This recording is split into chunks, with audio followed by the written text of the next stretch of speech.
Oh, Han, andito ka na pala. Kumain ka na ba? Oo, tapos na ako kumain. Saan ka kumain? Nagsaing pa naman ako ng marami. Han, sorry. Ba't ka nagsusuri? Nanlalaki ako. Natukso kasi ako. Andyan na naman tayo sa joke mo na yan. Bakit? Paano ka ba natukso? Dinala niya kasi ako sa bahay niya. Huwag mo ako i-good time dahil hindi ako maniniwala sa'yo.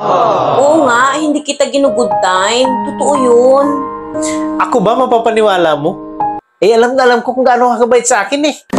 Kitang-kita sa mukha mo yung pagsisinungaling. Ba't ayaw mo maniwala na may lalaki ako? At dinala niya ako sa bahay nila?